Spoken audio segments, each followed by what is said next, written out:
बिस्मिल्लाहिर्रहमानिर्रहीम। अस्सलाम वालेकुम नाज़रीन, आप यूट्यूब चैनल देख रहे हैं। मैं इमरान खान हूँ। डेवलपमेंट बहुत बड़ी है, आपके साथ शेयर कर देता हूँ। मैं सबसे पहले तो ये है कि जो कमिश्नर थे रावलपिंडी के, उन्होंने एटम बम मार दिया है धांधली करने वालों के सर पे। ये हुआ क्या है, इसके नतीजे में क्या हो सकता है, कुछ चीज़ें हमें याद रखनी पड़ेंगी। इतनी बड़ी डेवलपमेंट पाकिस्तान में अचानक से नहीं हो जाती। चंद नुकात मैं आपके सामने रखूंगा, इनको जब आप जोड़ कर देखेंगे तो आपको आइडिया हो सकता है कि आने वाले दिनों में शायद एक नया खेल खेला जाए। पहले हम देख लेते हैं कि कमिश्नर ने कहा क्या। वो बहुत ज़रूरी है, हर पाकिस्तानी को पता होना चाहिए। कमिश्नर रावलपिंडी लियाकत अली चट्टा ने पिंडी क्रिकेट स्टेडियम में प्रेस कॉन्फ्रेंस करते हुए कहा कि इंतखाबात के ऊपर जो कुछ हुआ उस पर मैं मुस्ताफ़ी होता हूँ। उन्होंने कहा, हमने 8 फरवरी को रात के वक्त रावलपिंडी से 13 लोगों को जितवाया है और हारे हुए उम्मीदवारों को 50-50 हज़ार की लीड में तब्दील किया है। यानी 13 कौमी असम्बली की नशिस्तें हैं रावलपिंडी डिवीज़न में और 26 सूबाई असम्बली की नशिस्तें हैं। गालिबन 13 कौमी असम्बली की नशिस्तों में रावलपिंडी शहर की 3 हैं, टैक्सला की है, अटक की 2 सीटें हैं, चकवाल की 2 सीटें हैं, चक्री की सीट है, फिर ये गोजर खान की सीट है। ये सारी सीटें मिला जुला के आपकी 13 सीटें बन जाती हैं और 3 इस्लामाबाद की भी हैं। वो अभी इनके अंडर में नहीं आती, लेकिन वहाँ ज़्यादा बड़ी धांधली हुई है।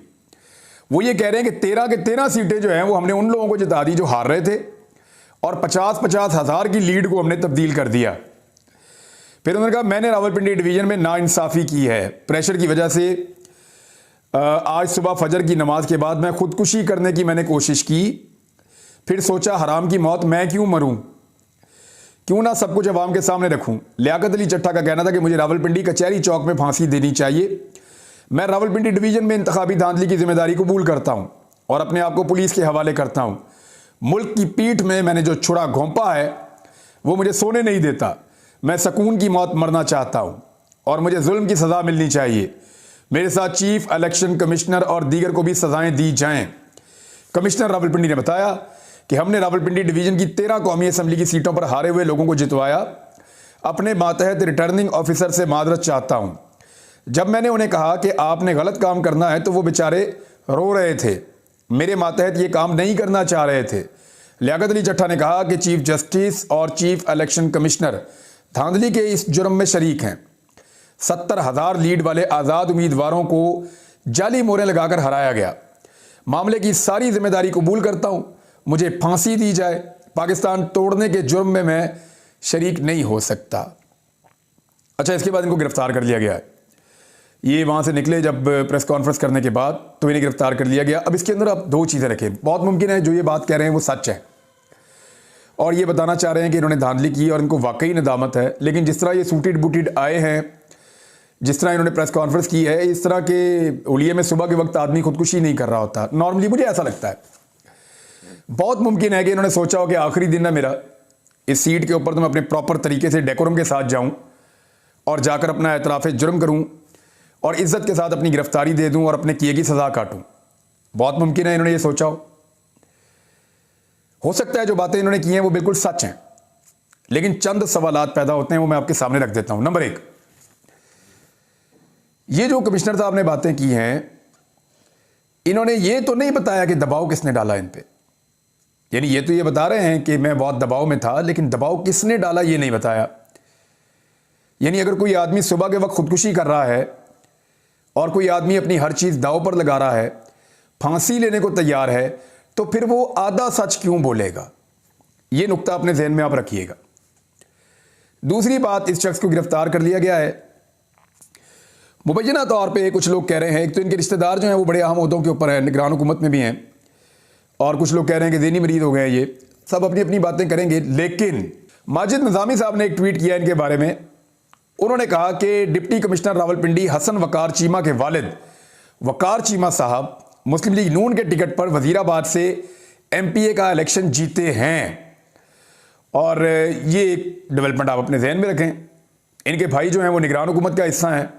इनके वालिद जो हैं वो नून लीग के टिकट के ऊपर इलेक्शन जीतकर MPA बने हैं वजीराबाद से, और वो भी धांधली के साथ बने हैं।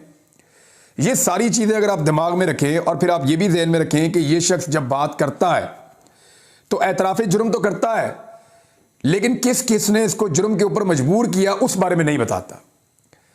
यानी अगर किसी ने कश्तियां जलाई हैं और कोई खुदकुशी करने के लेवल पे आ गया है तो फिर वो पूरा सच बोलता है, फिर वो छोटी छोटी बातें रखता नहीं है।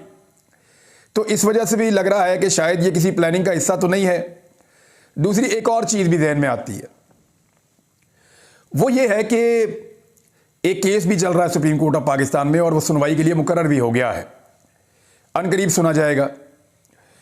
उसके अंदर पाकिस्तान में जो धांधली हुई है, उस धांधली के नतीजे में जो सूरत-ए-हाल पैदा हो गई है उस पर वो केस है। और जो पटिशनर है उसने ये कहा है कि पाकिस्तान के अंदर जो इंतखाबी अमल हुआ 8 फरवरी को, उसको कलअदम करार दे दिया जाए। यानी इंतखाबात पाकिस्तान में हुए ही नहीं, इसको फारिग कर दें आप। अब इस वक्त इस सिचुएशन के ऊपर आप आ जाए। नवाज शरीफ हुकूमत नहीं लेना चाहता। इसहाक डार ने बताया कि जी हमने बेड़ा गर्क ही इतना कर दिया शहबाज शरीफ ने कि अब अगर हुकूमत में आए तो कुछ भी नहीं बचेगा। यानी अब अगर हमने हुकूमत ली तो हमारे पल्ले कख नहीं बचेगा। ये बात इसहाक डार साहब ने बता दी नवाज शरीफ साहब को। और कुछ डिमांड्स ऐसी होंगी आने वाली वफाकी हुकूमत से जिसको कोई भी सियासी जमात पूरा नहीं कर सकेगी। मैं आपको फिर कह रहा हूं कि इंटरनेशनली कुछ डिमांड्स आने वाली वफाकी हुकूमत से इस नौयत की होंगी कि जो भी हुकूमत होगी और वो उन डिमांड्स को पूरा करेगी, वो अपनी सियासत के ताबूत में अपने हाथ से कील ठोक देगी। पाकिस्तानी कौम उस जमात को कभी माफ नहीं करेगी। बस यहां तक इसको मैं रोक लेता हूं। ऐसी सूरत हाल में कोई क्यों चाहेगा कि वो हुकूमत में आए? कोई भी नहीं चाहेगा। नवाज शरीफ साहब दौड़ गए, उनकी अक्सरियत भी नहीं है, जबरदस्ती उनको सीटें दिलवाई गई। उनकी सादा अक्सरियत भी फिर भी नहीं बनी। बैसाखियों के साथ उनको हुकूमत मिल रही थी, वो दौड़ गए। जरदारी साहब ने पहले ही दिन कह दिया जी हम तो नहीं ले रहे, बल्कि उन्होंने ये भी कहा कि हम वफाकी हुकूमत में बैठ भी नहीं रहे, वोट डाल देंगे आपको तरस खा के। इमरान खान साहब वगैरह कल फैसला कर चुके हैं। मैं आपको पिछले वीलॉग में बता चुका हूं कि जनाब वो भी कह रहे हैं कि हमने हुकूमत नहीं लेनी, हमारा मैंडेट पूरा करो फिर बात करो हमारे साथ हुकूमत की। अब ये जो सिचुएशन क्रिएट हो गई है पाकिस्तान में, कोई हुकूमत लेना नहीं चाह रहा। धांधली के खिलाफ एक पिटीशन दायर की गई है, देखते हैं सुप्रीम कोर्ट में इसका क्या होता है। और तीसरा, एक साहब अचानक उठते हैं, कमिश्नर साहब, और वो मजबूर हो जाते हैं अपने ज़मीर के हाथों, खुदकुशी करते करते वो बच गए और उन्होंने बताया कि जी मैंने बहुत ज़्यादती की, अपने ऊपर सारा इल्ज़ाम ले लिया। लेकिन उन्होंने ये भी नहीं बताया कि उनके ऊपर जो दबाव आया, नवाज शरीफ ने डाला, इलेक्शन कमीशन ने डाला, किसी और इदारे ने, कहां से उनके ऊपर दबाव आया, वो बताने से कासिर रहे। इस लेवल पे आके भी, आखिरी पॉइंट पे आके जहां वो मौत के किनारे पे खड़े थे, वहां भी उन्होंने नहीं बताया। इन सारी चीज़ों को आप इकट्ठा करें तो क्या ये मुमकिन है कि पाकिस्तान के अंदर इलेक्शन को कलअदम करार दे दिया जाए और एक ऐसा सेटअप बना दिया जाए इमरजेंसी की सूरत में जो चलता रहे आइंदा? क्या ये मुमकिन नहीं है? एक सिंपल क्वेश्चन है मेरा आपसे कि क्या ये मुमकिन नहीं है? जो हालात पैदा हो चुके हैं, इन हालात में यही निगरान हुकूमत जो है इसी को तौसीह दे दी जाए और ये चलती चली जाए आगे? बिल्कुल ये मुमकिन है। देखिए PMLN तो ये सोच रही है ना, उनको तो दाव लगा हुआ है। वो कह रहे हैं जी मरियम नवाज को वज़ीर आला पंजाब बना देंगे, वफाकी हुकूमत PTI के गले में डाल देते हैं। साद रफीक ने आज मशवरा दिया है कि जी PTI जो है वो पीपल्स पार्टी के साथ मिलकर हुकूमत बना ले। तो साद रफीक साहब मशवरे अपनी पार्टी को दें, आपका वहां नहीं सुनी जा रही बात, आपकी यहाँ कौन सुनेगा? MNA का इलेक्शन आप इस दफा हार गए अनफॉर्चुनेटली, हालांकि आप बड़े अच्छे सियासतदान हैं। लेकिन मामला यह है कि अगर PTI को आपने हुकूमत देनी है, ख्वाजा साद रफीक साहब, तो उनको तो पीपल्स पार्टी की जरूरत ही नहीं है। वो तो इंडिपेंडेंट अकेले हुकूमत बना सकते हैं। आप उनकी सीटें उनको वापस कर दें। यानी 50 के करीब सीटों पे तो आपने माल मारी हुई है। 13 सीटें तो आज कमिश्नर साहब कह रहे हैं।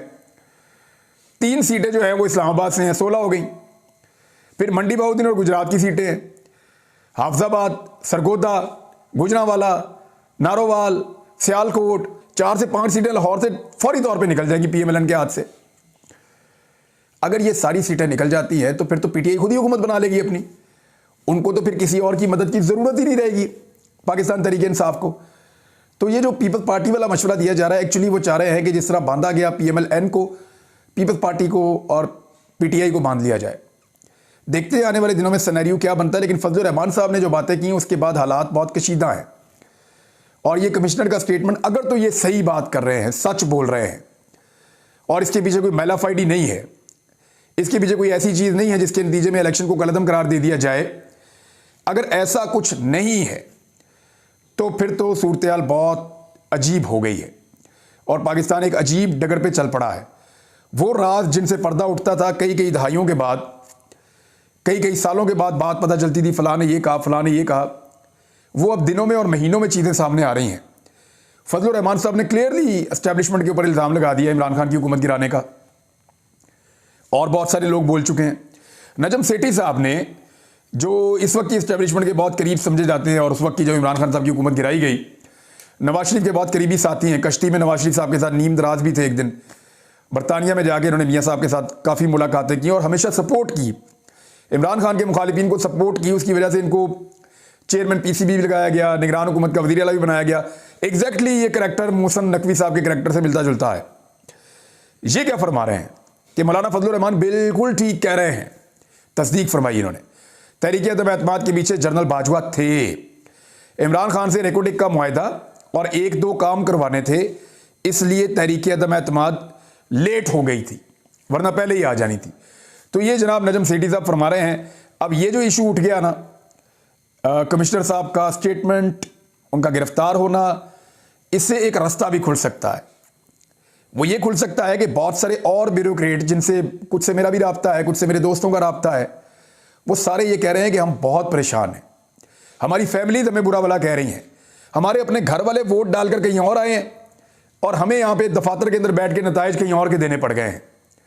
ये सूरत हाल उनके ख़ानदानों के अंदर, उनकी फैमिली के अंदर, वो उनको सिंगल आउट कर रही है। और इसमें कमाई क्या हो रही है उनकी? उनको तो कुछ नहीं मिल रहा, वो तो सिर्फ अपनी नौकरी के ऊपर मौजूद रहने के लिए उन्होंने ये सारा धांधला किया है, या मजबूर हो गए, दबाव में आ गए। अब ये जो किया है कमिश्नर साहब ने, इसके बाद एक रास्ता खुल सकता है और दीगर लोग भी अपने ज़मीर की आवाज़ के ऊपर ये कह सकते हैं कि जनाब बात ये है कि मेरे से भी यही काम करवाया गया था, ये 3 सीटें मैंने जानबूझकर किया, ये यहाँ पे धांधला। कोई और उठेगा वो कहेगा मैंने यहाँ किया, कोई और उठेगा वो कहेगा मैंने वहाँ किया। इससे पहले कुछ आरोस को गैरत भी आ रही थी, लेकिन मामलात को दबाया जा रहा था। अब सूरत हाल ये है कि अगर ये सिलसिला चल पड़ता है, अभी नहीं चलेगा, चंद दिन बाद चल पड़ेगा, लेकिन अल्टीमेटली पाकिस्तान तहरीक इंसाफ को PMLN के अंदर से वापस कोई 50 के करीब सीटें मिलनी है। ये मैं सिर्फ कौमी असेंबली की नशिस्तों की बातें कर रहा हूँ। 179 का उनका क्लेम है, पहले दिन से आप मेरा वीलॉग उठा के देख लें। इलेक्शन के अगले दिन मैंने आपको बताया था कि 179 उनकी सीटें हैं। आज भी वो कहते हैं 179 का हमारा क्लेम है। 179 ये उनका फिगर है, गोल्डन फिगर जो उन्होंने जीता है। उनको वो नहीं भी मिलता ना, उनसे अगर 29 सीटें छीन भी लेते हैं तो 150 सीटों पे वो फिर भी आ जाएंगे। 50 से 60 सीटें उन्हें वापस मिल सकती हैं। कराची में उनके खिलाफ बहुत खौफनाक धांधला किया गया है। वो ये कहते हैं कि 15 के करीब सीटें उनसे कराची के अंदर छीनी गई हैं, सिर्फ बलूचिस्तान में उनसे 4 सीटें छीनी गई हैं। तो अब इस सूरत हाल के अंदर ये कैसे मुमकिन है कि लोग खामोश रहें? ब्यूरोक्रेट भी देखें, पाकिस्तान का हिस्सा है, वो पाकिस्तान से प्यार करते हैं, उनके बच्चे यहाँ पे पढ़ते हैं, उनकी फैमिलीज जो है वो भी यहीं पे रहती हैं, इसी सोसाइटी में मूव करते हैं। और आजकल सबको पता है कि कौन कहाँ पे आरओ लगा है, किसने कहाँ पे ड्यूटी की है, कौन जो है वो रिटर्निंग ऑफिसर है, हर बंदे का सबको पता है। इतनी बड़ी चीज़ को मैनेज किया ही नहीं जा सकता। ये आहिस्ता आहिस्ता चीज़ें खुलेंगी और मुमकिन है कि आने वाले दिनों में पाकिस्तान तहरीक इंसाफ की सीटें इतनी बड़ी तादाद में उन्हें वापस मिले कि वो पंजाब में और वफाक में भी हुकूमत बना लें। लेकिन मेरे ख्याल में ये इलेक्शन जितना मुतनाज़ हो चुका है, अगर पाकिस्तान तहरीक इंसाफ को हुकूमत मिलेगी भी तो वो चंद ज़रूरी इकदाम करने के बाद दोबारा पाकिस्तान को इलेक्शन में ले जाएंगे। ये है जनाब अब तक की सूरत हाल। नाज़रीन, एक खबर और आ गई है और वो अल जज़ीरा के ऊपर एक डॉक्यूमेंट्री चली, उसकी वजह से बड़ा प्रेशर क्रिएट हुआ। तैयबा राजा पाकिस्तान तहरीक इंसाफ की एक कारकुन, देरीना कारकुन है, पुरानी कारकुन है, और इन्होंने बड़ी सख्तियाँ काटी हैं, लंबी जेल काटी है। 9 मई के बाद से ये गिरफ्तार थी, अभी इनको रिहाई मिली है। इनके वालिद के साथ इनकी मिलने की एक तस्वीर भी बाहर आ गई है। रिहाई के वक्त इन्होंने पाकिस्तान तहरीक इंसाफ का जो झंडा है वो अपने बाजू पे बांध रखा था। और ये एक अच्छी चीज़ है, ताज़ा हवा का झोंका है कि बैनुल-अक़वामी मीडिया के दबाव पर, क्योंकि लोकल मीडिया तो बोल ही नहीं पाता, जो बोलता है उसकी बात नहीं सुनी जाती, तो बैनुल-अक़वामी मीडिया के दबाव पर और अदालतों के इंसाफ पर कम से कम एक खातून बाहर आई। उम्मीद करते हैं कि आने वाले दिनों में बाकी ख़वातीन भी रिहा होंगी और पाकिस्तान में इंसाफ होगा। यानी ये तो नाइंसाफ़ी है कि मरीम नवाज़ जो मर्ज़ी करे उसके लिए आप रेड कारपेट बिछाएं। मरीम नवाज़ गालियाँ दे, बदतमीज़ी करे, वीडियो की धमकियाँ दे, फिल्में बनाए, ऑडियोज़ लीक करे, जो मर्ज़ी करे, गंदी गाली दे, कुछ भी करे मरीम नवाज़, क्योंकि वो नवाज शरीफ की बेटी है तो उसको आप प्रोटोकॉल देंगे, यानी निज़ाम उसको सारा को भी बैठाएगा। और एक मिडिल क्लास की लड़की अगर सिर्फ सवाल उठा दे तो उसके साथ ये सारा कुछ हो, तो ये तो ज़ेब नहीं देता किसी भी रियासत को। अब तक के लिए इतना ही। अपना ख्याल रखिएगा, अपने इस चैनल का भी। अल्लाह हाफ़िज़।